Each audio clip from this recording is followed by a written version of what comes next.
தி Lord. ஆன்ட்டியோட கிளாஸ்க்கு வந்திருக்க எல்லா சகோதரிகளுக்கும் என்னோட வாழ்த்துக்கள்.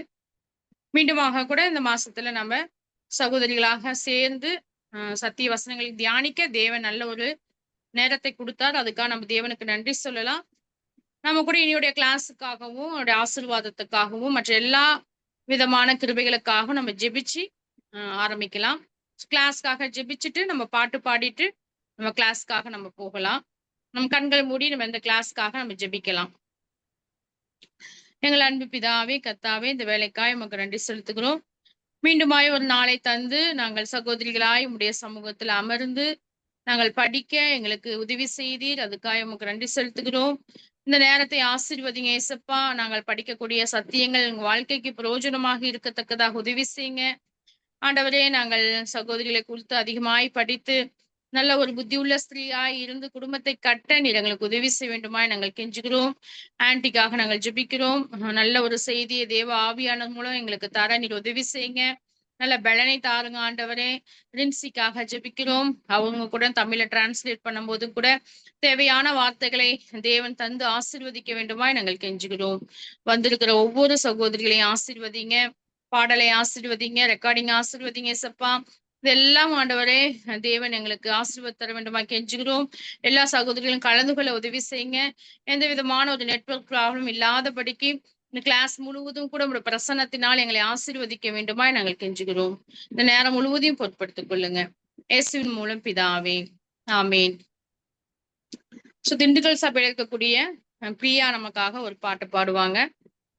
கர்த்தரை கூட நம்ம அதன் மூலம் ஸ்துதிக்கலாம். கர்த்தருடைய நாமம் பரிசுத்தப்படுவதாக. இப்பொழுதும் நாம் கொத்தாசை வரும் பர்வதம் நேராய் என் கண்களை ஏறெடுப்பேன் இந்த பாடலை பாடி நாம் கர்த்தருடைய நாமத்தை மகிமைப்படுத்துவோம். கொத்தாசை வரும் பர்வதம் நேராய் என் கண்களை ஏறெடுப்பேன். கொத்தாசை வரும் பர்வதம் நேராய் என் கண்களை ஏறெடுப்பேன். வானமும் பூமியும் படைத்த வல்ல தேவனிடமிருந்தே, வானமும் பூமியும் படைத்த எண்ணுக்கடங்கா நன்மைகள் வருமே என் கண்கள் ஏறெடுப்பேன். எண்ணுக்கடங்கா நன்மைகள் வருமே என் கண்கள் ஏறெடுப்பேன். கொத்தாசை வரும் பர்வதம் நேராய் என் கண்களை ஏறெடுப்பேன். மலைகள் பெயர்ந்தகன்றிடினும் நிலை மாறி புவி அகன்றிடினும், மலைகள் பெயர்ந்தகன்றிடினும் மாறிடுமோ அவர் கிருபை என்னாலும் ஆறுதல்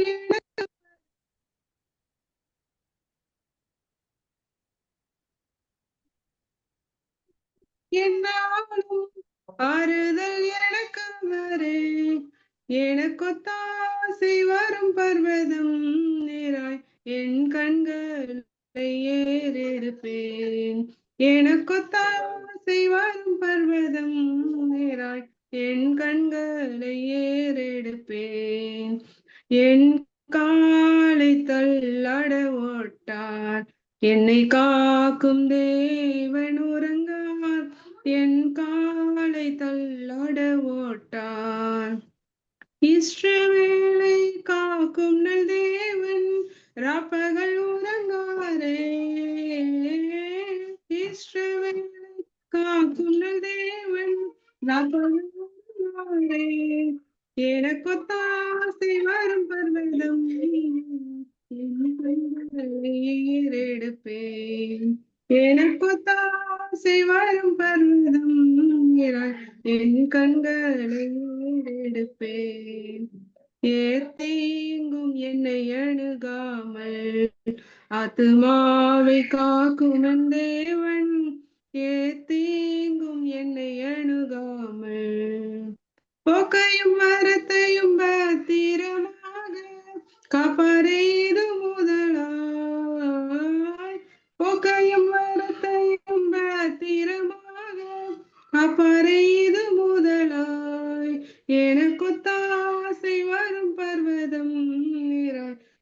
கண்களை ஏறெடுப்பேன். எனக்கொத்தாசை வரும் பர்வதம் நேராய் என் கண்களை ஏறெடுப்பேன்.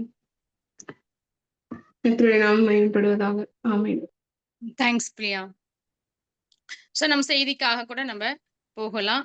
இன்றைய செய்தி கூட நம்ம கேரளாவில் இருக்கக்கூடிய ஆபிரகாம் தாமஸ் அவங்க பிரதருடைய மனைவியாகிய கிரேஸ் ஆண்டி நமக்காக கூட குடும்பத்துல பெண்கள் எப்படி வந்து இருக்கணும் அப்படின்றது குறித்து நம்ம தொடர்ந்து படிச்சுட்டு வரோம்.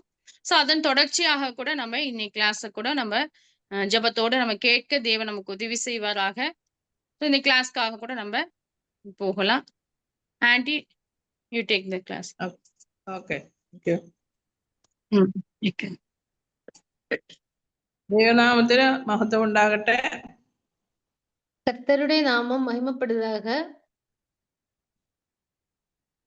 കുടുംബജീവിതത്തെ പറ്റിയാണല്ലോ നമ്മൾ പഠിച്ചുകൊണ്ടിരിക്കുന്നത്. குடும்ப வாழ்க்கையை பத்தி தானே நம்ம கத்துக்கிட்டு இருக்கோம். കുടുംബജീവിതത്തിൽ സ്ത്രീകൾക്കുള്ള പങ്ക് എന്ന വിഷയത്തിന്റെ 4ാമത്തെ ലെസനാണ് ഇന്ന് എടുക്കുന്നത്. குடும்ப வாழ்க்கையில் வந்து ஸ்திரீகளினுடைய பங்கு அப்படின்ற விஷயத்தை பத்தி 4வது பார்ட் தான் நம்ம இன்னைக்கு படிக்க போறோம். സ്ത്രീ ഭവനം പണിയുന്നവൾ എന്ന വിഷയത്തെ പറ്റിയാണ് ഇന്ന് ചിന്തിക്കാനായിട്ട് ആഗ്രഹിക്കുന്നത്. ஸ்திரீ வந்து வீட்டை கட்டுகிறவள் அப்படின்ற ஒரு விஷயத்தை பத்தி தான் நம்ம இன்னைக்கு பார்க்க போறோம். ദൈവം ആഗ്രഹിക്കുന്ന രീതിയിൽ ഭവനം പണിതാൽ സ്ത്രീകൾക്ക് നല്ല കുടുംബങ്ങളെ കെട്ടിപ്പടുക്കുവാനായിട്ട് സാധിക്കും. கர்த்தருடைய சித்தத்தின்படியே ஒரு வீடை ஸ்திரீயாலே கட்ட முடியும். അങ്ങനെ ചെയ്താൽ സ്ത്രീ ഈ ലോകത്തിൽ മാത്രമല്ല വരുവാനുള്ള ലോകത്തിലും മാനിക്കപ്പെടും.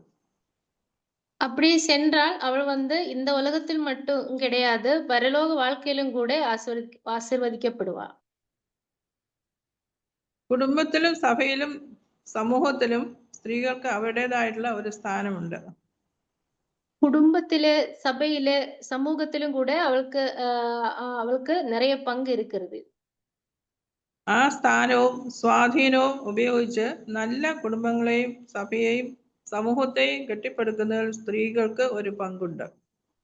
அந்த ஸ்தானம் இன்ஃப்ளூயன்ஸை யூஸ் பண்ணிக்கிட்டே இது வந்து குடும்பத்தை கட்ட பொறுப்பு அவளுக்கு இருக்கிறது. 1 പത്രോസ് 3-ാം അധ്യായത്തിന്റെ 7ാമത്തെ വാക്യത്തിൽ സ്ത്രീജനം ബലഹീന പാത്രം എന്ന് പറയുന്നുണ്ട്. 1 பேதுரு 3-உடைய 7வது வசனத்துல வந்து மனைவியானவள் பலவீன பாண்டமா இருக்கிறாள் அப்படின்னு சொல்லியிருக்கோம். സ്ത്രീകൾ പുരുഷന്മാരെ അപേക്ഷിച്ച് ചില മേഖലകളിൽ ബലഹീന പാത്രങ്ങളാണ്. ஸ்திரீ வந்து ஒரு சில பகுதிகளில ஆண்களை கம்பேர் பண்ணும்போது பலவீனமா தான் இருக்காங்க. എന്നാൽ ഈ ബലഹീന പാത്രങ്ങളെ ഉപയോഗിച്ച് ദൈവത്തിന് വലിയ കാര്യങ്ങൾ ചെയ്യിപ്പിക്കുവാനായിട്ട് സാധിക്കും. இருந்தால் கூட பலவீன பாண்டமா இருக்கிற ஸ்திரீயை பயன்படுத்தி கர்த்தரால நிறைய விஷயங்கள் பண்ண முடியும்.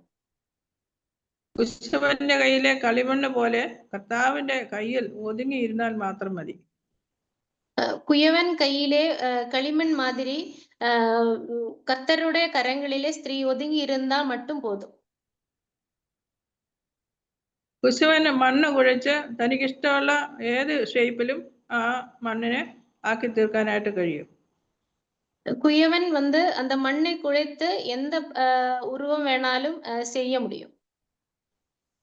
അതുപോലെ തന്നെ കർത്താവിന് സ്ത്രീകളെയും താൻ ആഗ്രഹിക്കുന്ന രീതിയിൽ മാനപാത്രങ്ങളാക്കി തീർക്കാനായിട്ട് സാധിക്കും.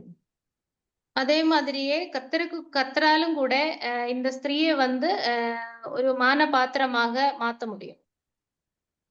ഇപ്പൊ ഭവനം പണിയുക എന്നതുകൊണ്ട് എന്താണ് നാം ഉദ്ദേശിക്കുന്നതെന്ന് നോക്കാം. வீட்டை கட்டுறது அப்படின்னா என்ன அர்த்தம் அப்படின்னு நம்ம பார்ப்போம். ഭവനം പണിയുക, வீட்டை கட்டுறது, ഭവനം രക്ഷിക്കുക, வீட்டை நடத்தக்கூடியவங்களா இருக்க வேண்டும், വീട്ടുകാര്യം നോക്കുക, வீட்டை விசாரிக்கிறவங்க, வீட்டை தரித்திருக்கிறவங்களா இருக்கக்கூடியவங்களா இருக்க வேண்டும், എന്നീ 3 ആശയങ്ങളിൽ ഈ വാക്ക് വചനത്തിൽ ഉപയോഗിച്ചിട്ടുണ്ട്. இந்த மாதிரி 3 விஷயங்கள வசனத்துல நம்ம பார்க்க முடியும். 1 തിമോഥെയോസ് 5-ാം അധ്യായത്തിന്റെ 14-ാമത്തെ വാക്യം വായിക്കാം. 1 தீமோத்தேயு 5வது அதிகாரம் 14வது வசனம் வாசிப்போம்.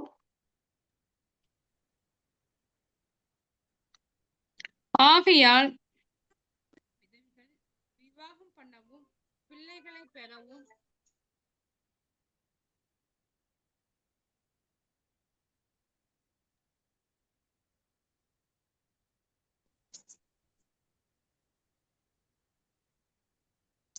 കേൾക്കുന്നില്ല. சரி கால் வந்துச்சு ஒரு ஃபோன்.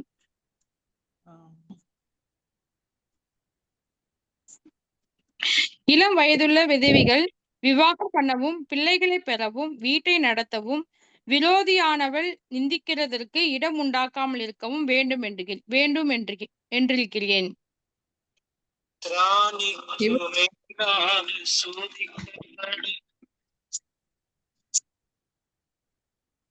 ഇവിടെ ഭവനം പണിയുക എന്നുള്ള ബന്ധത്തിൽ ഉപയോഗിച്ചിരുന്ന വാക്ക് ഭവനം രക്ഷിക്കുക എന്നുള്ളതാണ്. இங்கே என்ன சொல்றாங்க அப்படின்னா வீட்டை நடத்த வேண்டும் அப்படின்ற ஒரு மீனிங் தான் சொல்லி இருக்கிறது. തീത്തോസിന്റെ ലേഖനം 2-ാം അധ്യായം 4-5 വാക്യങ്ങൾ. தீத்து 2வது அதிகாரம் 4-5 வசனங்கள் வாசிப்போம்.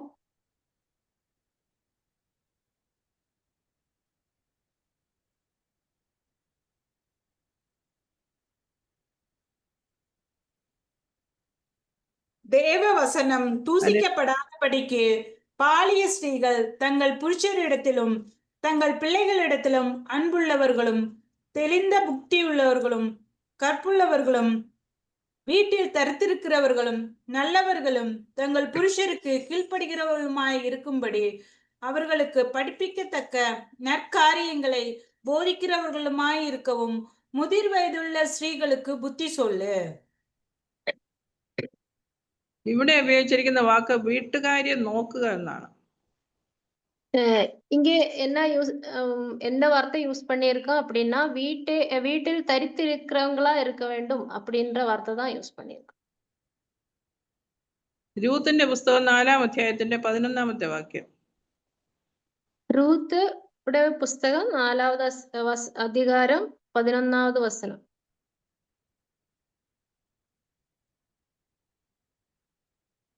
அப்பொழுது ஒளிமுக வாசலில் இருக்கிற சகல ஜனங்களும் மூப்பரானவர்களும் அவனை நோக்கி, நாங்கள் சாட்சிதான். உன் வீட்டிலே வருகிற மனைவியை கர்த்தர் இஸ்ரவேல் வீட்டை கட்டுவித்த 2 பேராகிய ராகேலை போலவும் லேயாளை போலவும் வாழ்ந்திருக்க செய்வாராக. நீ எப்பாப்ராத்தாவிலே பாக்கியவானாய் இருந்து பெத்லெஹேமிலே புகழ் பெற்றிருக்க கடவாய். ഇവിടെ ഉപയോഗിച്ചിരിക്കുന്ന വാക്ക് ഗ്രഹം പണിയുക എന്നുള്ളതാണ്. இங்கே பயன்படுத்தி இருக்கிற வார்த்தை அப்படி என்றால் வீட்டை கட்ட வேண்டும் அப்படின்ற வார்த்தை தான். ബോവസ് രൂത്തിനെ ഭാര്യയായി സ്വീകരിച്ചു. போவஸ் ரூத்தை மனைவியா ஏத்துக்கிட்டான். അപ്പോൾ പട്ടണവാതിൽക്കൽ ഉണ്ടായിരുന്ന ജനവും മൂപ്പന്മാരും രൂത്തിനെ അനുഗ്രഹിച്ച് പറഞ്ഞ വാക്കുകളാണ് നാം ഇപ്പോൾ വായിച്ചത്. அப்போ அந்த பட்டண வாசல்லே இருந்த மூப்பர்கள் எல்லாம் ரூத்தை ஆசீர்வதித்து அதுக்கப்புறம் பேசின வார்த்தைகள் தான் நம்ம இப்ப படிச்சோம். അപ്പൊ ഇവിടെ ഉപയോഗിച്ചിരിക്കുന്ന വാക്ക് ഗ്രഹം പണിയുക എന്നുള്ളതാണ്. இங்க வீட்டை கட்டுகிறவள் அப்படின்ற ஒரு வார்த்தை தான் இங்க பயன்படுத்தி இருக்காங்க. ഇവിടെ ലേയെ പറ്റിയും റാഹേലിനെ പറ്റിയും പറഞ്ഞിട്ട് രൂത്തിനെ ആ നിലയിൽ അനുഗ്രഹിക്കുകയാണ്. അപ്പൊ ലേയും റാഹേലുമാണ് ഇസ്രയേലിലെ 12 ഗോത്രങ്ങള് പണിയുവാൻ തക്കവണ്ണം ദൈവം ഉപയോഗിച്ചതെന്നാണ് പറയുന്നത്. ഇവിടെ கர்த்தர்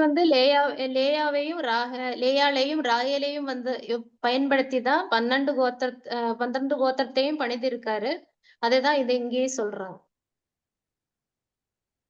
ഒരു സ്ത്രീയോടുള്ള ബന്ധത്തിൽ അവരുടെ ഉത്തരവാദിത്തങ്ങൾ ഏറ്റവും പ്രധാനപ്പെട്ട ഒന്നാണ് ഗ്രഹം പണിയുക അല്ലെങ്കിൽ ഭവനം പണിയുക എന്നുള്ളത്. ஒரு ஸ்திரீயை பொறுத்த வரைக்கும் வீட்டை கட்ட வேண்டியது, வீட்டை நடத்த வேண்டியது அவளோட പ്രഥമ പൊറുപ്പാ இருக்கிறது. ഗൃഹം പണിയുക എന്നുള്ളതുകൊണ്ട് എന്താണ് ഉദ്ദേശിക്കുന്നത്? வீட்டை கற்றவள் அப்படின்னா என்ன மீன் பண்றாங்க? ഒരു കുടുംബത്തിൽ ഭാര്യയുടെ തല എന്ന് പറയുന്നത് ഭർത്താവാണ്. ஒரு குடும்பத்திலே வந்து மனைவியோட தலை அப்படின்றது കണവൻ தான். അതുകൊണ്ട് ഭാര്യമാർ ഭർത്താക്കന്മാർക്ക് കീഴ്പ്പെടണം. അത് നാം പഠിച്ചതാണ്. அதனாலேயே மனைவி வந்து புருஷனுக்கு கீழ்ப்படிந்து இருக்க வேண்டும் அப்படின்னு நாம் பார்த்தோம். അങ്ങനെ സ്വന്തം ഭർത്താക്കന്മാർക്ക് കീഴടങ്ങിയിരുന്ന அப்படியே சொந்த புருஷருக்கு கீழ்ப்படிந்து இருந்து ഭവനത്തിലെ ആത്മീയവും ഭൗമികവുമായ ഉത്തരവാദിത്തങ്ങൾ അടുക്കും ചിട്ടയുമായി നടത്തുക എന്നതാണ് ഭവനം പണിയുക എന്നുകൊണ്ട് ഉദ്ദേശിക്കുന്നത്. குடும்பத்திலே ஆத்மீகവും பௌத்திகவுமான விஷயங்கள்ல தரித்திருக்கிறவங்களா இருக்க வேண்டும் அப்படின்னு தான் இதை மீன் பண்றாங்க. ഭവനത്തിന് വേണ്ടിയും ഭവനത്തിലുള്ള എല്ലാ അംഗങ്ങൾക്ക് വേണ്ടിയും അവരുടെ നന്മയെ കരുതി ത്യാഗം സഹിക്കാനുള്ള ഒരു മനോഭാവം സ്ത്രീക്കുണ്ടായിരിക്കണം. வீட்டுக்காக வீட்டில் உள்ளவங்களுக்காக தியாக மனோபாவத்துடன் வேலை செய்ய வேண்டியது, சேவை செய்ய வேண்டியது அவசியமா இருக்கிறது. സ്ത്രീ തന്റെ ഉത്തരവാദിത്തങ്ങളൊക്കെ മനസ്സിലാക്കി ദൈവനാമ മഹത്വത്തിനായി അത് ഉപയോഗിക്കുമ്പോൾ ഭവനം മനോഹരമായിട്ട് തീരുകയാണ് ചെയ്യുന്നത്. ஸ்திரீயானவள் தன்னுடைய பொறுப்பெல்லாம் புரிஞ்சுக்கிட்டு அது கர்த்தருடைய நாம மகிமைக்காக பயன்படுத்த தேவையா இருக்கிறது. അങ്ങനെ തന്നെ ഉത്തരവാദിത്തങ്ങളൊക്കെ ചെയ്യുമ്പോൾ ദൈവനാമം ദൂഷിക്കപ്പെടുവാൻ തക്കവണ്ണം ഒരിക്കലും ഇടയാകുകയില്ല. அப்படி ஸ்திரீ பண்ணுவாங்க அப்படின்னா கர்த்தருடைய நாமம் ദൂഷിക്കപ്പെടുவதற்கு ഇടയാകരുതില്ല. ഭവനത്തിലെ ഉത്തരവാദിത്തങ്ങൾ എന്ന് പറയുമ്പോൾ ഭർത്താവിനോടും മക്കളോടും മാത്രമല്ല, കുടുംബത്തിലെ ഒരു വീട്ടിലെ പൊறுப்பு அப்படின்னு சொல்லும்போது கணவன் மீதையும் பிள்ளையர் மீதையும் இருக்கிற பொறுப்புகள் மட்டும் கிடையாது. മാതാപിതാക്കൾ, ഭൗമികമായ ബന്ധത്തിലും ആത്മീയ ബന്ധത്തിലുമുള്ള സഹോദരി സഹോദരന്മാർ, അയൽക്കാർ, ഇങ്ങനെ എല്ലാവരോടുള്ള ബന്ധങ്ങൾ ശരിയായിരിക്കണം. அப்பா அம்மா கூட பிறந்தவங்க, சொந்த பந்தம், அக்கம் பக்கத்தில் உள்ளவங்க, இவங்க மேல எல்லாம் பொறுப்பா இருந்து பண்றதுதான் உண்மையான பொறுப்பு அப்படின்றது. ഭവനം പണിയുക എന്ന് പറയുന്നത് ഒരു വീട് പണിയുന്നതിനേക്കാൾ വലിയ ഒരു ഉത്തരവാദിത്തമുള്ള ഒരു ജോലിയാണ്. குடும்பத்தை கட்டுறது அப்படின்றது ஒரு வீடு வந்து கட்டுறதை விட பெரிய பொறுப்பு தான். ഒരു വീട് പണിയാൻ മണലും ഇഷ്ടികയും സിമന്റും ഒക്കെ ഉണ്ടെങ്കിൽ ഒരു വീട് പണിയാനായിട്ട് സാധിക്കും. மணல், சிமெண்ட் இந்த மாதிரி பொருட்கள் எல்லாம் இருந்துருச்சு அப்படின்னா வீடே கட்ட முடியும். എന്നാൽ അത് ഒരു ഭവനമാക്കി തീർക്കണമെങ്കിൽ ഭാര്യമാർ വളരെയധികം അധ്വാനിച്ചെങ്കിലേ സാധിക്കുകയുള്ളൂ.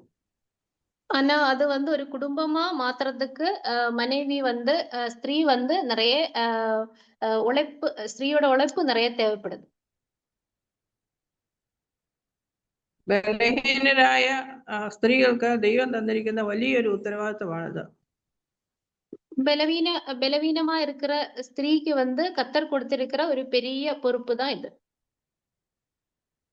ഈ ഉത്തരവാദിത്തങ്ങൾ പിറുപിറുപ്പ് കൂടാതെ ദൈവനാമ മഹത്വത്തിന് വേണ്ടി ചെയ്യണമെങ്കിൽ ക്രിസ്തുവിന്റെ സ്വഭാവം നമ്മുടെ സ്വഭാവമായിട്ട് തീരേണ്ടത് ആവശ്യമാണ്.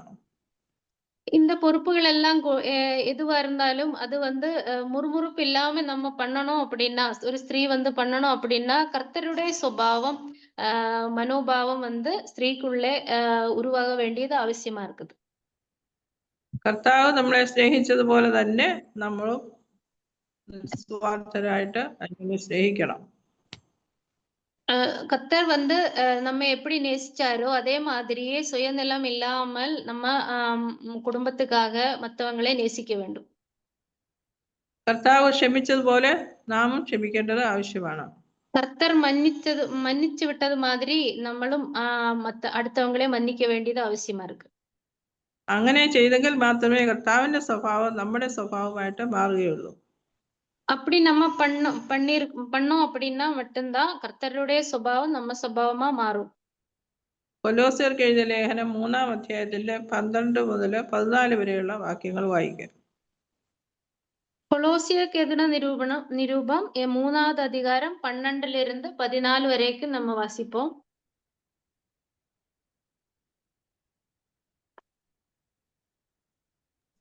3:12 12 to 14. ஆகையால் நீங்கள் தேவனால் தெரிந்து கொள்ளப்பட்ட பரிசுத்தரும் பிரியருமாய் உருக்கமான இரக்கத்தையும் தயவையும் மனத்தாழ்மையையும் சாந்தத்தையும் நீடிய பொறுமையையும் தரித்துக் கொண்டு ஒருவர் தாங்கி ஒருவர் பேரில் ஒருவருக்கு குறைபாடு உண்டானால் கிறிஸ்து உங்களுக்கு மன்னித்தது போல ஒருவருக்கொருவர் மன்னியுங்கள். இவை எல்லாவற்றிலும் மேலும் பூரண சத்குணத்தின் கட்டாகிய அன்பை தரித்து கொள்ளுங்கள். കർത്താവിന്റെ സ്വഭാവത്തെ നമ്മൾ അതുപോലെ തന്നെ അനുകരിക്കണം എന്നാണ് ഇവിടെ പറയുന്നത്. கர்த்தருடைய சுபாவம் அப்படியே நம்ம பின்பற்ற வேண்டும் அப்படின்னு தான் சொல்றாங்க. കർത്താവിനെ പോലെ നമ്മൾ സൗമ്യതയുള്ളവരായിരിക്കണം. கர்த்தருடைய சாந்த சுபாவம் நமக்குள்ளேயே உருவாக வேண்டும். മത്തായിയുടെ സുവിശേഷം 11-ാം അധ്യായത്തിന്റെ 29-ാമത്തെ വാക്യം. மத்தேயு 11வது அதிகாரம் 29 வசனம்.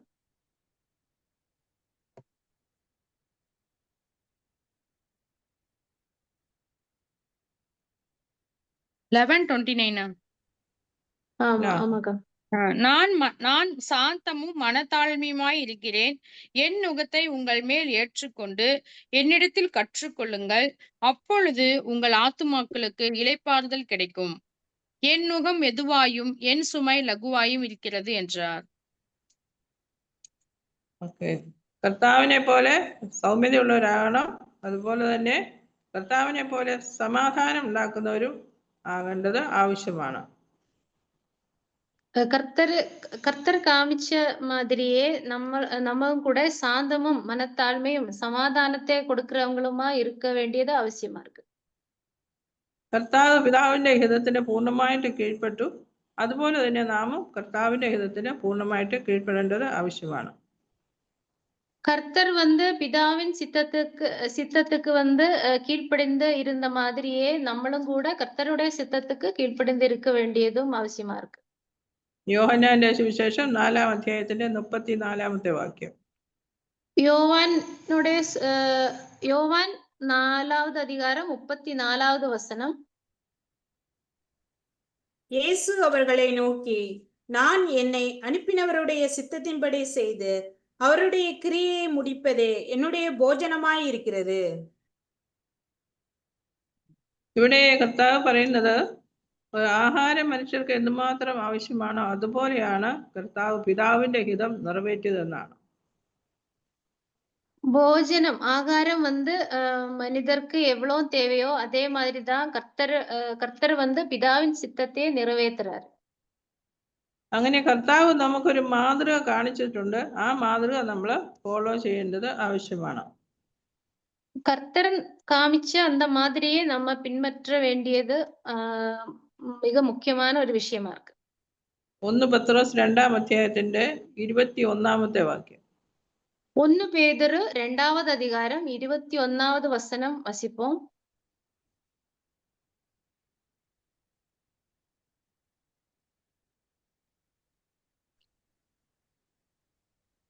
இதற்காக நீங்கள் அழைக்கப்பட்டும் இருக்கிறீர்கள். 1 பேதுரு 2:21 தானே? 2:21. இதற்காக நீங்கள் அழைக்கப்பட்டும் இருக்கிறீர்கள். ஏனெனில் கிறிஸ்துவும் உங்களுக்காக பாடுபட்டு நீங்கள் தம்முடைய அடிச்சுவடுகளை தொடர்ந்து வரும்படி உங்களுக்கு மாதிரியை பின்வைத்து போனார். കർത്താവിന്റെ മാതൃക നമ്മൾ പിൻപറ്റണം എന്നാണ് ഇവിടെ പറയുന്നത്. கர்த்தருடைய மாதிரியே நம்ம பின்பற்ற வேண்டும், பின்வைத்து போக வேண்டும் அப்படின்னு தான் சொல்றாங்க. അങ്ങനെ ഭവനത്തോടുള്ള ബന്ധത്തിലുള്ള ഉത്തരവാദിത്തങ്ങൾ കർത്താവിന് എന്നവണ്ണം ഒരു സ്ത്രീ ചെയ്യുമ്പോൾ അത് ഒരു ആത്മീയ ശുശ്രൂഷയും ഒരു സൽപ്രവൃത്തിയുമായിട്ടാണ് ദൈവം കാണുന്നത്. கர்த்தரை பின்பற்றி அவர் சொன்னபடியே செய்யும்போது ஸ்திரீ குடும்பத்தை நடத்தும் போது അതൊരു ആത്മീക സേവയാகவும் ഒരു നற்ചെയ്തിയാகவும் കർത്തർ കണക്കിടുறாரு. അങ്ങനെ ചെയ്യുവാനായിട്ട് സാധിച്ചില്ലെങ്കിൽ ദൈവനാമം ദുഷിക്കപ്പെടും. ദൈവം നമുക്ക് പ്രതിഫലം നമുക്ക് ദൈവത്തിൽ നിന്ന് കിട്ടുകയുമില്ല. அப்படி ஒரு ஸ்திரீ பண்ணவில்லை என்றால் அவளோட கர்த்தருடைய நாமம் ദൂഷിക്കപ്പെടുவதற்கு വായ്പകൾ ഉണ്ട്. ദൈവം നമുക്ക് പ്രതിഫലം തരുന്നത് നാം എന്തെല്ലാം ചെയ്തു എന്നതിന്റെ അടിസ്ഥാനത്തിലല്ല, എങ്ങനെ ചെയ്തു എന്നതിന്റെ അടിസ്ഥാനത്തിലാണ്. கர்த்தர் நம்மளுடைய செய்திகளுக்கு பலன் கொடுக்கிறது என்ன பண்ணியிருக்கோம் அப்படின்றதுக்கு அடிப்படையில கிடையாது, எப்படி பண்ணியிருக்கோம் அப்படின்றதுக்கு அடிப்படையில தான். ദൈവവചനപ്രകാരം നല്ല മനോഭാവത്തോടുകൂടെ അസൂയോ പിറുപിറുപ്പോ പകയോ പിണക്കമോ ഒന്നും കൂടാതെ നമ്മൾ ചെയ്യുമ്പോഴാണ്, അതിന്റെ അടിസ്ഥാനത്തിലാണ് ദൈവം പ്രതിഫലം നമുക്ക് തരുന്നത്. நம்ம பண்ண வேண்டிய விஷயங்கள் எல்லாம் பகை, சண்டை, பொறாமை, முறுமுறுப்பு இதெல்லாம் இல்லாம பண்ணும்போதுதான் கர்த்தரோட சித்தம் நம்ம நிறைவேற்ற மாதிரி இருக்கும். 1 തിമോത്തിയോസ് 5-ാം അധ്യായത്തിന്റെ 14-ാമത്തെ വാക്യം. 1 തിമോത്തേയു 5-ാவது அதிகாரம் 14-வது வசனம் வாசிப்போம். ஆகையால் இளைவயதுள்ள விதவைகள் விவாகம் பண்ணவும், பிள்ளைகளை பெறவும், வீட்டை நடத்தவும், விரோதியானவன் நிந்திக்கிறதற்கு இடமுண்டாக்காமல் இருக்கவும் வேண்டும் என்றிருக்கிறேன். തീത്തോസിന്റെ ലേഖനം 2-ാം അധ്യായത്തിന്റെ 4-5 നമ്മളത് വായിച്ചതാണ്. തീത്തോസ് 2-ന്റെ 4-5. തീത്ത് 2-ഉடைய 4-5. தேவவசனம் தூசிக்கப்படாதபடிக்கு பாலிய ஸ்திரீகள் தங்கள் புருஷரிடத்திலும் தங்கள் பிள்ளைகளிடத்திலும் அன்புள்ளவர்களும் தெளிந்த புத்தியுள்ளவர்களும் கற்புள்ளவர்களும் வீட்டில் தரித்திருக்கிறவர்களும் நல்லவர்களும் தங்கள் புருஷருக்கு கீழ்ப்படுகிறவர்களுமாய் இருக்கும்படி அவர்களுக்கு படிப்பிக்கத்தக்க நற்காரியங்களை போதிக்கிறவர்களுமாய் இருக்கவும் முதிர் வயதுள்ள ஸ்திரீகளுக்கு புத்தி சொல்லு. ഈ 2 വാക്യങ്ങളിലും പറയുന്നത് ഭവനം രക്ഷിക്കുക എന്നും അത് വീട്ടുകാരെ നോക്കുക എന്ന് 2 വാക്കുകൾ ഉപയോഗിച്ചിട്ടുണ്ട്. അവിടെ ഇത് 2 വാക്കുകൾ ഉപയോഗിക്കുമ്പോഴും പറയുന്നത് ദൈവനാമ മഹത്വത്തിന് വേണ്ടി നാം അത് ചെയ്യുന്നില്ല എങ്കിൽ ദൈവനാമം ദുഷിക്കപ്പെടുവാനായിട്ട് ഇടയാകുമെന്നാണ്.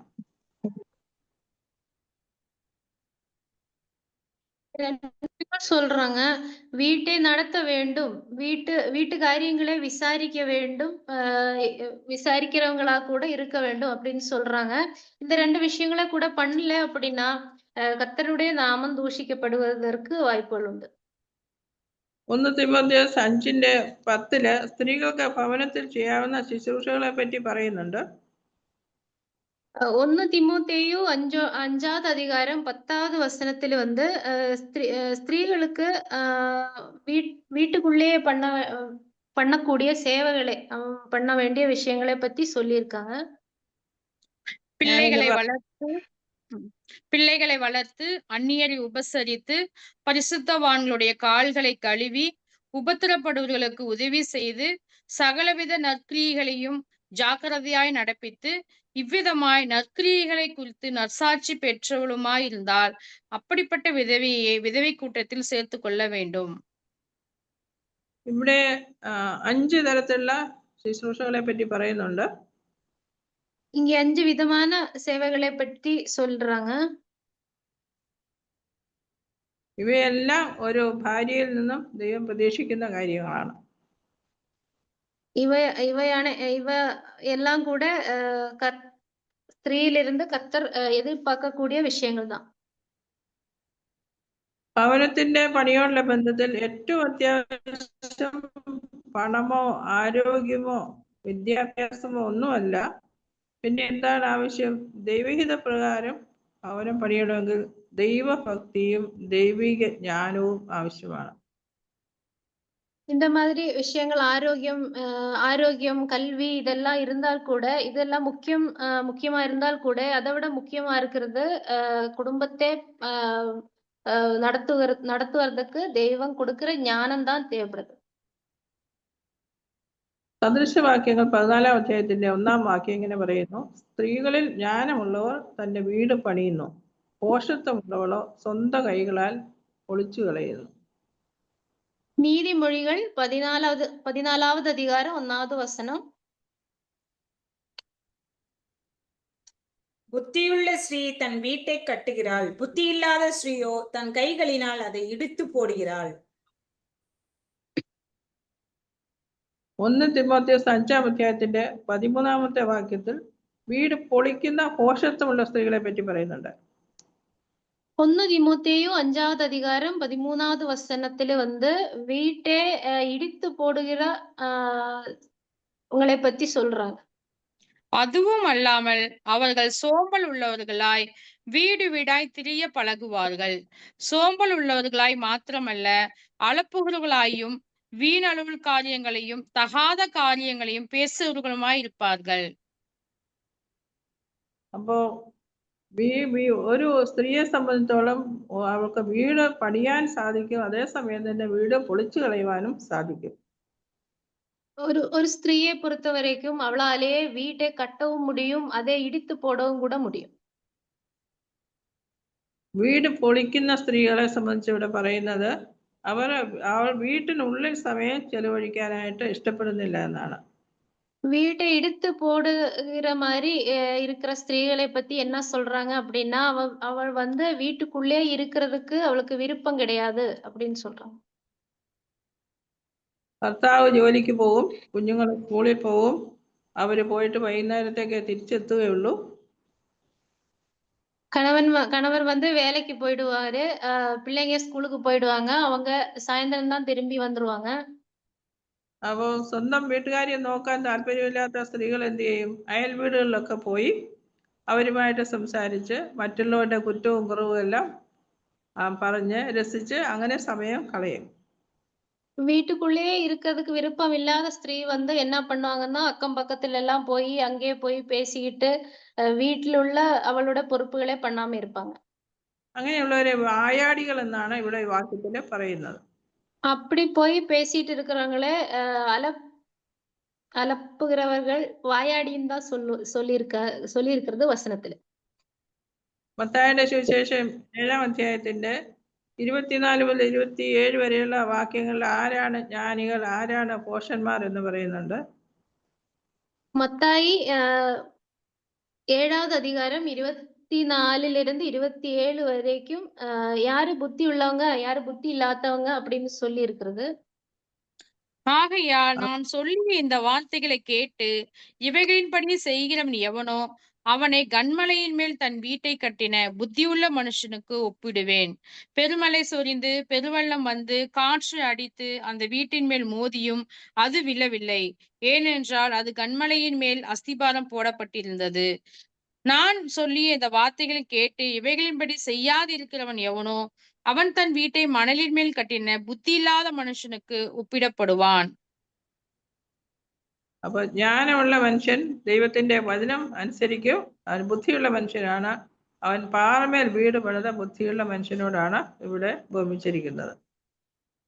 புத்தியுள்ள மனுஷன் வந்து கர்த்தருடைய வசனத்தை கேட்டு பாறைமேல் வீட்டை கட்டின மனுஷனுக்கு ஒப்பா இருக்கிறான். ഇവിടെ പറഞ്ഞിരിക്കുന്നത് വലിയ മഴ പെയ്തു, നദികളൊക്കെ വെള്ളം പൊങ്ങി, പക്ഷേ ഈ വീട് പാറമേൽ പണിതതുകൊണ്ട് അതിന് യാതൊരു ദോഷവും പറ്റിയില്ല. എന്ന് പറഞ്ഞാൽ നമ്മുടെ ജീവിതത്തിൽ എത്ര പ്രശ്നങ്ങൾ വന്നാലും നമ്മൾ ദൈവത്തിൽ ആശ്രയിച്ച് ദൈവത്തിൽ അനുസരിക്കുകയാണെങ്കിൽ നമുക്ക് அதில் தான் விடுதல் லഭിக்கும். காற்று மழை இந்த மாதிரி எல்லாம் வந்ததுக்கு அப்புறம் அந்த புத்தி உள்ள மனுஷன் வீடை கட்டின அந்த வீடு இடிந்து போகிறது இல்ல. அதே மாதிரி நம்மளும் கர்த்தருடைய வசனத்தின்படியே வீட்டை கட்டுறோம் அப்படின்னா அது ஒரு காலமும் இடிந்து போறதுக்கு வாய்ப்பு கிடையாது. വചനം അനുസരിക്കാത്തവരെ പറ്റി പറയുന്നത് അവര് മണന്മേലാണ് വീട് വെച്ചത്. പ്രശ്നങ്ങള്, പ്രയാസങ്ങള്, ബുദ്ധിമുട്ടുകളൊക്കെ വരുമ്പോൾ, അല്ലെങ്കിൽ ഇവിടെ മഴയുടെ കാര്യമാണ് പറയുന്നത്, മഴ വരുമ്പോൾ ആ വീട് തകർന്നു പോകും എന്നാണ് പറയുന്നത്.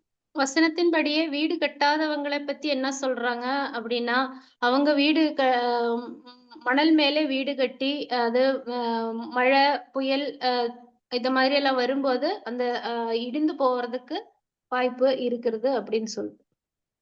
അങ്ങനെ ഇവിടെ 2 വീട് പണിയെ പറ്റിയാണ് പറയുന്നത്. இங்க 2 விதமான வீடு கட்டுறத பத்தி சொல்லி இருக்கிறது. ഒന്ന് നല്ല അടിസ്ഥാനത്തിന്മേൽ പാറമേൽ പണിതു. ഒന്ന് நல்ல ஒரு பேஸ் வச்சு அதுக்கு மேல வீடு கட்டுறவங்களை பத்தி சொல்லியிருக்காங்க. അത് ദൈവവചനത്തിന്റെ അടിസ്ഥാനത്തിൽ പണിതത് കൊണ്ട് മഴയും കാറ്റും പോലെയുള്ള പ്രശ്നങ്ങൾ വരുമ്പോൾ അത് ഒലഞ്ഞു പോവുകയില്ല. கர்த்தருடைய வசனத்தின்படியே கட்டின அந்த வீடு ஒரு காலமும் இடிந்து போறதில்ல. ഭർത്താവും ഭാര്യയും മക്കളും മാതാപിതാക്കളും ഒക്കെ ഒറ്റക്കെട്ടായിട്ട് കർത്താവിന് വേണ്ടി ജീവിക്കുന്നത് കൊണ്ട് അവർക്ക് ഒരു ദോഷവും വരികയില്ല. வீட்டில் உள்ளவங்க கணவன் மனைவி பிள்ளைங்க எல்லாம் ஒற்றுமையா சேர்ந்து வசனத்தின்படியே வீடு கட்டும் போது அது இடிந்து போறதுக்கு ஒரு காலமும் இடிந்து போவதுக்கு வாய்ப்பில்லை. എന്നാൽ ജ്ഞാനിയായിട്ടുള്ളൊരു മനുഷ്യൻ അങ്ങനെ വീട് പാറമേൽ പണിയുമ്പോൾ ബുദ്ധിയില്ലാത്ത മനുഷ്യൻ മണൽമേൽ പണിയുന്നത് ആ വീടിന്റെ പണി ദൈവവചനത്തിന്റെ അടിസ്ഥാനത്തിലല്ലാത്തതായി അത് നശിച്ചു പോകാനായിട്ട് സാധ്യതയുണ്ട്. புத்தி இல்லாதவன் வீடு கட்டினது வசனத்தின்படி இல்ல அப்படி என்றால் அவன் அந்த வீடை இடிந்து போறதுக்கு வாய்ப்புகள் இருக்கிறது. സദൃശവാക്യം 31-ാം അധ്യായത്തിലെ ഉത്തമയായ ഒരു സ്ത്രീയെ പറ്റി പറയുന്നുണ്ട്. நீதிமொழிகள் 31வது அதிகாரத்துல உத்தமையான ஒரு ஸ்திரீயை பத்தி சொல்லியிருக்காங்க. അവൾ എങ്ങനെയാണ് ഭവനം പണിതത് എന്ന് നോക്കാം.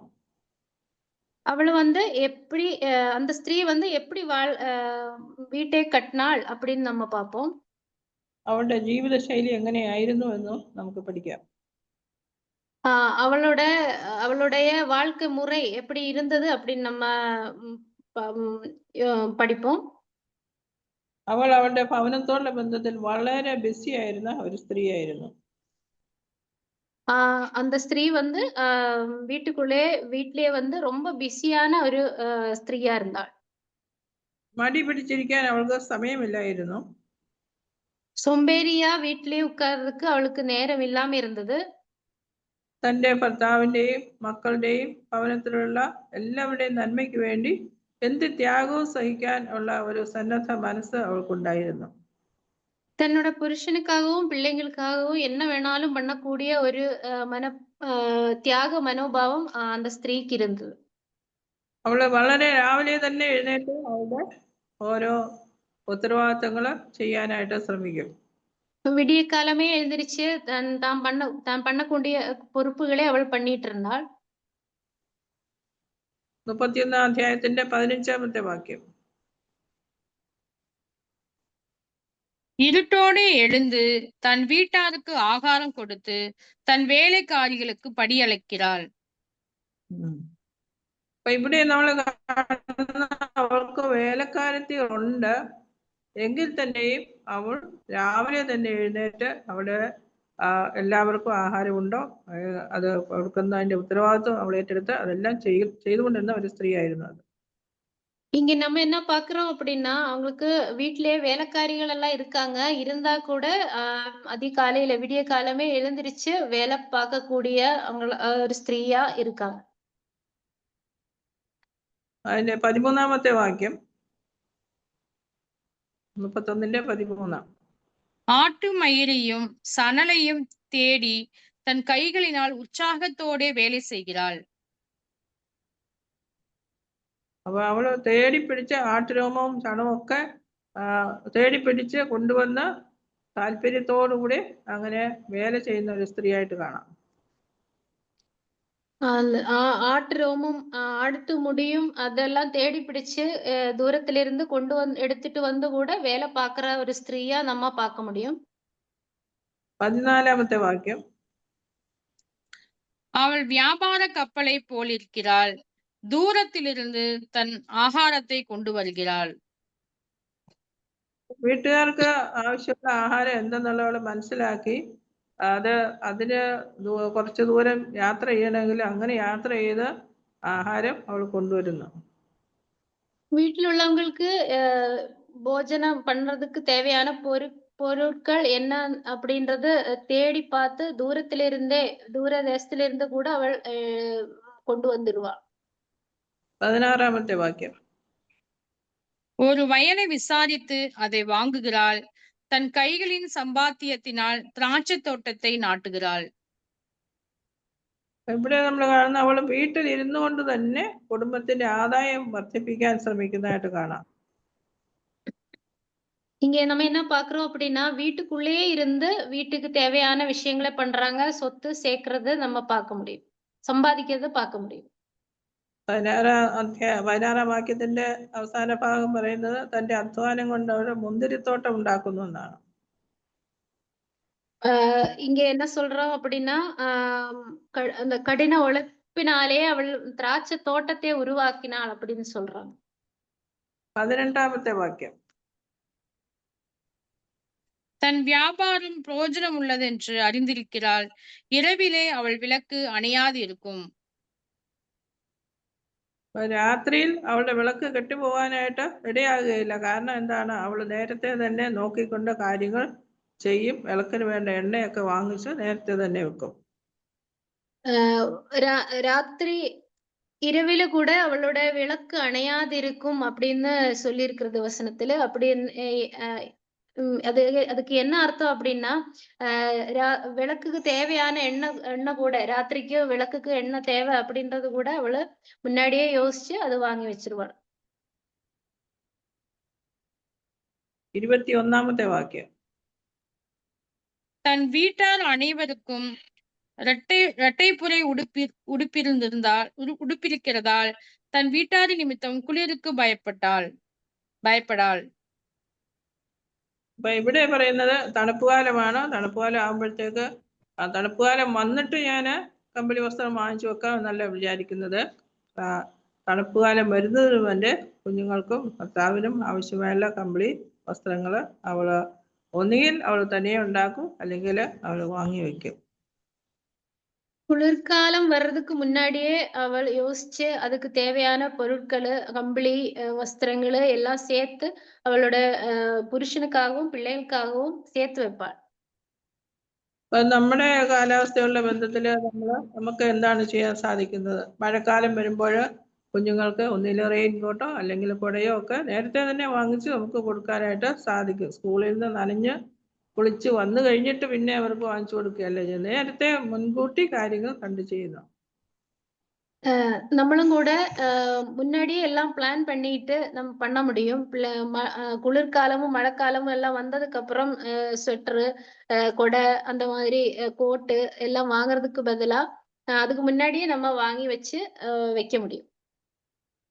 അപ്പൊ നമ്മുടെ വീട്ടുകാര്യങ്ങൾ നമ്മൾ നോക്കുന്നതിൽ വളരെ ശ്രദ്ധ കാണിക്കണം എന്നാണ് ഈ ഉത്തമ സ്ത്രീയുടെ മാതൃകയിൽ നിന്ന് നമുക്ക് കാണാനായിട്ട് സാധിക്കുന്നത്. வீட்டு காரியங்களை எப்படி அழகா பார்க்கக்கூடியதா இருக்கு அப்படின்னு இந்த ஸ்திரீயை வச்சு நம்ம ஒரு மாதிரியா எடுத்து நம்ம பார்க்க முடியும். 26, 27 வாக்கியங்கள். தன் வாயை ஞானம் விளங்க திறக்கிறாள். தயவுள்ள போதகம் அவள் நாவின் மேல் இருக்கிறது. அவள் சோம்பலின் அப்பத்தை புசியாமல் தன் வீட்டு காரியம் எப்படி நடக்கிறது என்று கண்ணோக்கமாயிருக்கிறாள். അവള് ജ്ഞാനത്തോടെയാണ് അവള് സംസാരിക്കുന്നത്. അതുപോലെ തന്നെ ദയോടുകൂടിയാണ് അവള് സംസാരിക്കുന്നത്. വേലക്കാരോട് സംസാരിക്കുമ്പോഴും വളരെ മാന്യമായ രീതിയിൽ സംസാരിക്കുന്നു, ദയോടുകൂടി സംസാരിക്കുന്നു. അതുപോലെ തന്നെ വേലക്കാരുടെ പെരുമാറ്റങ്ങളൊക്കെ അവൾ സൂക്ഷിച്ചു നോക്കുകയും ചെയ്യും. അപ്പൊ ആ നിലയിൽ വളരെ ഉത്തരവാദിത്ത ബോധത്തോടുകൂടി അവൾ കാര്യങ്ങൾ ചെയ്യുന്നു. தயவு மற்றும் ஞானத்துடன் அவள் வீட்டில் உள்ளவங்கள்ட்ட மட்டும் இல்லாம வேலைக்காரங்கள்ட்ட கூட அப்படிதான் பேசுறாங்க. தயவுள்ள போதகத்தை கொடுக்கறாங்க. அதே மாதிரி வீட்டு காரியங்கள் எல்லாம் எப்படி நடந்துட்டு இருக்கு அப்படின்றது கண்ணோக்கமா இருக்கிறத கூட நம்ம பார்க்க முடியும்.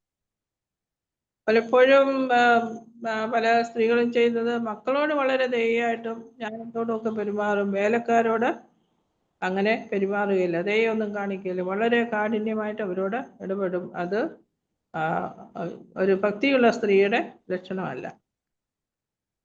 பெரும்பாலும் வீட்டிலுள்ள பிள்ளைங்கள்ட்ட தயவுள்ள போதகம் கொடுக்க தேவோட பேசுறதுக்கு அவங்களுக்கு போதகம் பண்றதுக்கு பண்ணுவாங்க. ஆனா வந்து வேலைக்காரங்கள்ட்ட நல்லா பேசுறதுக்கு வாய்ப்பில்ல. அவங்க அப்படி பண்றதில்ல. 20ാമത്തെ വാക്യം.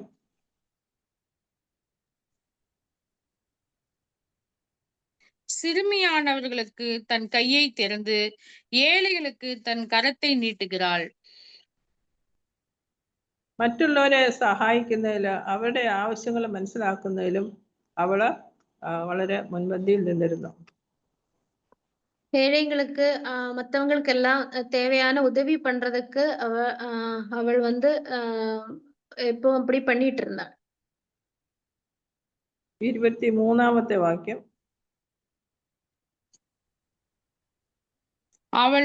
அவள் புருஷன் தேசத்து மூப்பர்களோடு நியாயஸ்தலங்களில் உட்கார்ந்திருக்கையில் பேர் பெற்றவனாய் இருக்கிறான். 23 വായിച്ചേ. 22 വായിച്ചു. ரத்தின கம்பளங்களை தனக்கு உண்டு பண்ணுகிறாள். மெல்லிய புடவையும் ரத்தாம்பரமும் அவள் உடுப்பு.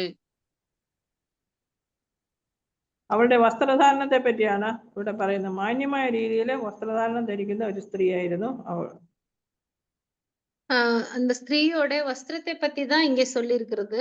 அழகா வஸ்திரம் ட்ரெஸ் பண்ற ஒரு ஸ்திரீயா அவள் இருக்காங்க. 11, 12 വാക്യങ്ങൾ. அவள் புருஷனுடைய இருதயம் அவளை நம்பும். அவன் சம்பத்து குறையாது. அவள் உயிரோடு இருக்கிற நாளெல்லாம் அவனுக்கு தீமையே அல்ல நன்மையே செய்கிறாள். അവളുടെ ആയുഷ്കാലം മുഴുവനെന്നാണ് പറയുന്നത്. അവളുടെ ആയുസിന്റെ എല്ലാ ദിവസവും അവൾ ചിന്തിക്കുന്നത് എനിക്ക് എന്ത് നന്മ എൻ്റെ ഭർത്താവിന് ചെയ്യാൻ സാധിക്കും. അതാണ് അവൾ എപ്പോഴും ചിന്തിക്കുന്നത്. അതുകൊണ്ട് എന്താണ് സംഭവിക്കുന്നത്? ഭർത്താവ് അവളെ വിശ്വസ്ത എന്ന് എണ്ണി അവളെ ആ നിലയിൽ എല്ലാ കാര്യങ്ങളും അവളെ വിശ്വസിച്ച് കാര്യങ്ങളും പരിമേൽപ്പിക്കുന്നു.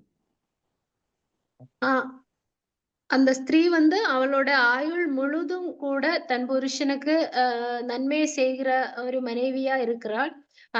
அதே மாதிரியே அவனும் கூட அவளை വിശ്വാസமான ഒരു മனைവിയാ എണ്ണുகிறாൻ. അങ്ങനെ ഈ ഉത്തമയായ സ്ത്രീയെ പറ്റി നമ്മൾ ചിന്തിക്കുമ്പോൾ അവള് വളരെ ബുദ്ധിയോടും ജ്ഞാനത്തോടും വിവേകത്തോടും കൂടെ വീട് പണിയുന്ന ഒരു സ്ത്രീയായിട്ടാണ് നമ്മൾ കാണുന്നത്. இப்படியே நம்ம இந்த ஸ்திரீயை பத்தி பார்க்கும்போது இந்த ஸ்திரீ வந்து புத்தி உள்ளவளாகவும் அழகாவும் வீட்டை கட்டுகிற ஒரு மனைவியா நம்ம பார்க்க முடியும். അതിന്റെ എല്ലാം ഫലം എന്താണ്? ഭർത്താവും മക്കളും അവളെ പ്രശംസിക്കുകയാണ് ചെയ്യുന്നത്. ഇതിൻ ഫലமா புருஷனும் அவளோட பிள்ளைகளும் கூட அவளை புகழுவாங்க. 28, 29 വാക്യങ്ങൾ. அவள் பிள்ளைகள் எழும்பி அவளை பாக்கியவதி என்கிறார்கள். அவள் புருஷனும் அவளை பார்த்து அநேக பெண்கள் குணசாலியாய் இருந்தது உண்டு, நீயோ அவர்கள் எல்லாவருக்கும் மேற்பட்டவள் என்று அவளை புகழ்கிறான். ഭർത്താവും മക്കളും അവളെ പുകഴ്ത്തി പറയാൻ തക്കവണ്ണം ഇടയാകുന്നു. മാത്രമല്ല അവളുടെ യഹോവ ഭക്തിയുള്ള ഒരു സ്ത്രീ ആയിട്ടാണ് അവളെ പ്രശംസിക്കുന്നത്. புருஷனும் பிள்ளைகளும் கூட அவளை புகழ்ந்து பாகியவதி என்று புகழ்ந்து பேசுறாங்க. മാത്രമല്ല ഉത്തമയായ ഭാര്യ മുഖാന്തരം ഭർത്താവും പട്ടണവാതിക്കൽ പ്രശംസിക്കപ്പെടുകയാണ് ചെയ്യുന്നത്. இந்த உத்தமையான மனைவி முகாந்திரம் அந்த பட்டண வாசலில் கூட அவன் வந்து புகழப்படுவதற்கு சான்ஸ் ഉണ്ട്. ഒരു കുടുംബത്തിന്റെ നിലനിൽപ്പിന് ഭാര്യമാർക്ക് വലിയൊരു പങ്കുണ്ട് എന്ന് നമുക്ക് ഇതിലൊക്കെയും മനസ്സിലാക്കാനായിട്ട് സാധിക്കും. ஒரு குடும்பத்தின் நிலைப்புக்கு மனைவிக்கு இல்ல ஸ்திரீக்கு வந்து ஒரு பெரிய ഒരു പങ്ക് இருக்கிறது நம்ம பார்க்க முடியும். അവൾക്ക് തന്റെ ഭർത്താവിന്റെ മേലും മക്കളുടെ മേലുള്ള സ്വാധീനവും സ്നേഹവും ബഹുമാനവും ദൈവമായിട്ടുള്ള ആ കുടുംബത്തിന്റെ ബന്ധത്തെ ശക്തമാക്കുവാനായിട്ട് സഹായിക്കുന്നതാണ്. அந்த ஸ்திரீக்கு வந்து புருஷன் மேலேயும் பிள்ளைகள் மேலேயும் இருக்கிற அந்த அந்த இன்ஃப்ளூயன்ஸ் கர்த்தரோட நாமம் மகிமைப்படுவதற்கு காரணமா இருக்கிறது. ഈ ലോകത്തെ അർത്ഥപൂർണവും പ്രയോജനപ്രദവുമാക്കി തീർക്കുന്നതിൽ സ്ത്രീകൾക്ക് വലിയൊരു പങ്കുണ്ട്. ആന്റി ഒരു പ്രാവശ്യം കൂടി പറയാമോ? ഈ ലോകത്തെ ശരിയായ നിലയിൽ മുന്നോട്ട് കൊണ്ടുപോകുന്നതിൽ അങ്ങനെ പ്രയോജനകരമായ രീതിയിൽ ആക്കി തീർക്കുന്നതിൽ സ്ത്രീകൾക്ക് വലിയൊരു പങ്കുണ്ട്. இந்த உலகத்தையே மீனிங்ஃபுல்லாவும் யூஸ்ஃபுல்லாகவும் முன்னாடி கொண்டு போறதுக்கு ஸ்திரீகளுக்கு இருக்கக்கூடிய பங்கு ரொம்ப பெரியதான். മാതൃകാ പൗരന്മാരെയും ഭക്തന്മാരായ ദൈവമക്കളെയും വാർത്തെടുക്കുന്നതിൽ സ്ത്രീകൾക്ക് വലിയൊരു പങ്കുണ്ട്.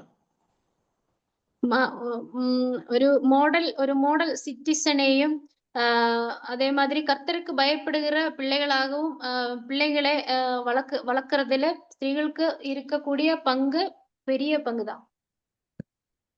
കുടുംബജീവിതങ്ങൾ തകർന്നുകൊണ്ടിരിക്കുന്ന ഒരു കാലഘട്ടമാണിത്. குடும்ப வாழ்க்கை வந்து சித்திலமாய் கொண்டிருக்கிற அந்த காலகட்டத்தில் தான் நம்ம இருக்கிறோம். ഈ കാലഘട്ടത്തില് നമ്മള് ദൈവഭയമുള്ള കുടുംബത്തെ വാർത്തെടുക്കുന്നതില് അത് ആ നിലയിൽ ദൈവത്തിൽ ആശ്രയിച്ച് കുടുംബം പണിയപ്പെടുവാൻ തക്കോണം നമ്മൾ ശ്രമിക്കേണ്ടത് ആവശ്യമാണ്. கர்த்தரை டிபெண்ட் பண்ணிட்டு நம்ம இந்த மாதிரி கர்த்தருக்கு பயப்படுகிற பிள்ளைகளா நம்ம பிள்ளைங்களை வளர்க்க வேண்டியது அவசியமா இருக்கு. ഇന്ന് സ്ത്രീകള് സമൂഹത്തില് വളരെ ഉയർന്ന നിലവാരം പുലർത്തുന്നവരാണ്. இன்னைக்கு இந்த சமூகத்துல வந்து ஸ்திரீகள் வந்து உயர்ந்த தரத்துல வேலை பார்க்கறவங்களா இருப்பாங்க. അവർ എത്തിപ്പെടാത്ത പ്രവർത്തന മേഖലകളില്ല. அவங்க அவங்க பகுதிகள்ல நிறைய செயல்பாட்டு பகுதிகள்ல அவங்க இருக்கிறாங்க. പുരുഷന്മാരോടൊപ്പം സ്ത്രീകൾക്കും ജോലിയോടുള്ള ബന്ധത്തിൽ ഉന്നത സ്ഥാനമുണ്ട്. ஒரு ஆணுக்கு ஈக்குவலா வந்து நிறைய ஸ்தானங்கள் அவளுக்கு கிடைக்கிறது. വിദ്യാഭ്യാസത്തോടുള്ള ബന്ധത്തിലും സ്ത്രീകൾ പിന്നിലല്ല. கல்வித்துறையிலும் கூட ஒரு ஸ்திரீ வந்து பின்னாடி கிடையாது. എന്നാൽ ദൈവദിനത്തില് ഒരു ജ്ഞാനിയായിട്ടുള്ള ഒരു സ്ത്രീ എന്ന് പറയുന്നത് ലോകപ്രകാരം ഉന്നതി പ്രാപിച്ച സ്ത്രീകളെയല്ല. ജ്ഞാനിയായ ശലോമോൻ അത് പറയുന്നുണ്ട്. ஆனா வசனத்துல கர்த்தருடைய வசனத்தில் சொல்லி இருக்கிற அந்த ஞானமுள்ள கர்த்தருக்கு பயப்படுகிற ஒரு ஸ்திரீ வந்து உலகபூர்வமா பெரிய ஒரு உயர்ந்த தரத்தில் வந்த ஸ்திரீ கிடையாது. ശലോമോൻ ഇങ്ങനെ പറയുന്നുണ്ട് 14:1. சாலமன் ராஜா இப்படி சொல்றாரு, நீதிமொழிகள் 14வது அதிகாரம் 1வது வசனம்.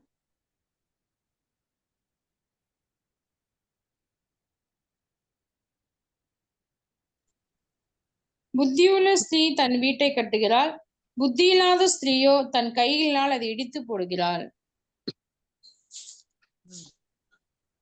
ജ്ഞാനമുള്ള സ്ത്രീകൾ വീട് പണിയുന്നെന്നാണ് പറയുന്നത്.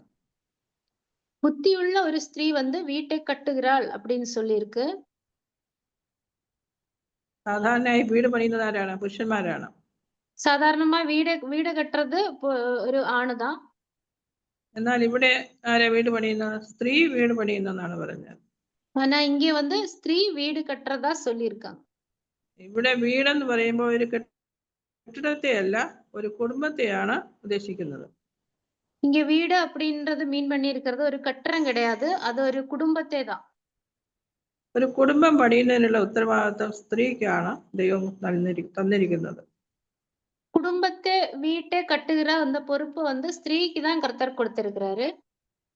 ദൈവഹിത പ്രകാരമുള്ള ഭവനം പണിയാൻ ഏറ്റവും അത്യാവശ്യമായിട്ടുള്ളത് വിദ്യാഭ്യാസമോ പണമോ ആരോഗ്യമോ അല്ല, ഉയരത്തിൽ നിന്നുള്ള ജ്ഞാനമാണ് ആവശ്യം. ஒரு வீட்டை கட்டுகிறதுக்கு ரொம்ப முக்கியமா இருக்கிறது பணம், ஆரோக்கியம், கல்வி இது கிடையாது. ஆனா அது தேவையானது வந்து கர்த்தருடைய வசனம் தான். ஞானത്തിന്റെ அடிസ്ഥാനം എന്ന് പറയുന്നത് യഹോവ ഭക്തിയാണ്. கர்த்தர் கொடுக்கிற ஞானத்தின் அடிப்படை வந்து அது எங்கிருந்து கிடைக்கும் அப்படின்னா கர்த்தர் மேல வச்சிருக்கிற அந்த பயத்தினாலதான். സദൃശവാക്യം 1:7. நீதிமொழிகள் 1வது அதிகாரம் 7வது வசனம்.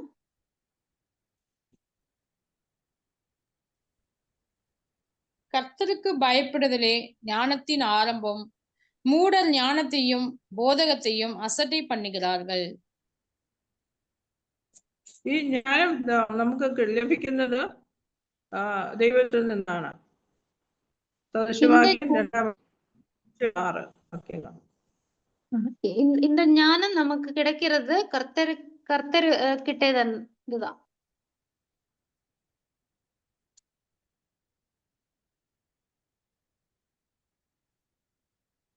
സദൃശവാക്യം 2:5-6 വാക്യങ്ങളാണ് അത് പറയുന്നത്.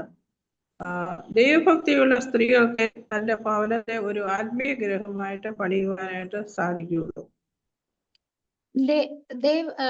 தேவனுக்கு பயப்படுகிற ஒரு ஸ்திரீயால மட்டும்தான் ஒரு ஆத்மீக குடும்பத்தை கட்ட முடியும். മക്കളെ യഹോവ നൽകുന്ന ദാനമാണ്. பிள்ளைங்க கர்த்தரால் கொடுக்கக்கூடிய கர்த்தரால் வரும் ஈவு அப்படின்னு சொல்லியிருக்கோம். അവരെ ദൈവഭക്തിയിൽ വളർത്തേണ്ടതിന്റെ ഉത്തരവാദിത്വം അമ്മമാർക്കാണുള്ളത്. கர்த்தர் மேலே இருக்கக்கூடிய இந்த பயத்திலே அவங்களே வளர்க்கக்கூடிய பொறுப்பு ஸ்திரீக்கு தான். ഗർഭാവസ്ഥയിൽ തന്നെ അമ്മയുടെ ആത്മീയവും വൈകാരികവുമായ സ്വഭാവവിശേഷങ്ങൾ കുഞ്ഞിനെ ബാധിക്കും. இந்த கர்ப்ப காலத்துல கூட உணர்ச்சி மட்டும் கிடையாது, உணர்ச்சி மட்டும் ஆத்மீகமான அந்த நிலைகள் கூட குழந்தைகளுக்கு பாதிக்கிறதுக்கு வாய்ப்புகள் உண்டு. അപ്പൊ ഒരമ്മയ്ക്ക് തന്റെ കുഞ്ഞിന് ആത്മീയ ജ്ഞാനവും കൊടുക്കാൻ വേണം ചെറുപ്പം മുതലേ സാധിക്കണം. എങ്കിൽ മാത്രമേ ഒരു ആത്മീയ ഗ്രഹമായിട്ട് കെട്ടിപ്പടുക്കാൻ സാധിക്കുകയുള്ളൂ. சிறு வயசுல இருந்தே பிள்ளைங்களுக்கு ஆத்மீகமா ஞானத்தை கொடுத்தால் மட்டும்தான் அவங்களால கர்த்தருக்கு பயப்படுகிற பிள்ளைங்களா அவங்க வளருவாங்க. വചനത്തില് ഭവനം പണിത പല സ്ത്രീകളെ പറ്റി പറയുന്നുണ്ട്. வேதத்திலேயே வீட்டை கட்டின நிறைய ஸ்திரீகளை பத்தி சொல்லியிருக்காங்க. ஸோ நம்ம தொடர்ந்து இதோட தொடர்ச்சி அடுத்த மாசத்துல இருக்கக்கூடிய கிளாஸ்ல நம்ம தொடர்ந்து படிக்கலாம். ஸோ நெட்வொர்க் ப்ராப்ளம் இருக்கனால ஆன்டி பேசுறது நமக்கு கேட்கல. ஸோ நம்ம கேட்ட செய்திகளுக்காக நம்ம யாராவது நம்ம ஜெபிச்சு நம்ம முடிக்கலாம். செய்திக்காகவும் ஆசீர்வாதத்துக்காகவும் ஆண்டியோடைய குடும்பத்துக்காக கூட நம்ம யாராவது ஜெபிக்கலாம்.